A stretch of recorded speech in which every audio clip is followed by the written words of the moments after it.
So now we're going to wire up our L293D or our H bridge.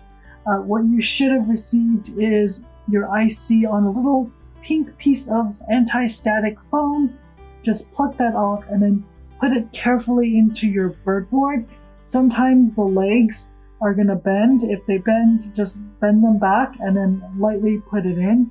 You want to make sure your IC is all the way in. You can see it's flush and it's really nice and comfortable there. And then you can wire it all up. A few things to note. As you can see, it gets a little messy. There are a lot of wires here. And so it's really important for you to have some form of system with your wire color. What I've done here is I've used red for 5 volts, black for ground, yellow, green, and white for anything that goes back to my Arduino. And then I have the motors going in to my IC as well. One thing is I have my battery pack with red and black here, so it's all really clear what goes where. Now we're going to do project 1 on page 16. Let's do some spinning. So you're going to open Arduino, go to File, New, and start a new sketch. Then you're going to go to your parent resource guide and copy and paste the code and put it in your new sketch. If you don't have access to your parent resource guide, check your email. I should have sent it to you. If not, on page 5 of this lab notebook, there's a QR code that you can scan that will get you to the code. All right, so let's go over the code really quickly. Remember that your H pin is a dual H pin, so we're controlling 2 motors. So a lot of what we're going to be doing twice, one for each H pin, H bridge. Right. So what we're doing first is we're just initializing and we're telling the Arduino that, hey, these are the 2 pins that we'll be controlling to tell the H bridge what to do. And so when you activate pin 5, it's essentially telling the H bridge to close switch 1 and switch 4 and allow the current to flow in a specific direction. And then when you activate pin 6, it's essentially telling the H bridge to close your 2nd and 3rd switch so that the current flows in the opposite direction. And so that's what we're doing with motor A. We're just saying, hey, pin 5 and 6 are going to control this H bridge, and pin 10 and 11 are going to control the 2nd H bridge. Now we have everything running in setup, and what that means is we're only going to run everything once.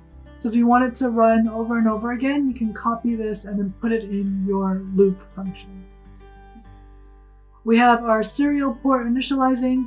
I'm not sending anything to the serial port, but you guys are welcome to if you guys want to kind of keep up to date with what's happening and then make sure that that all your commands are getting sent.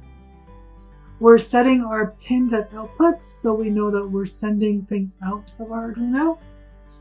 And then here's the actual code.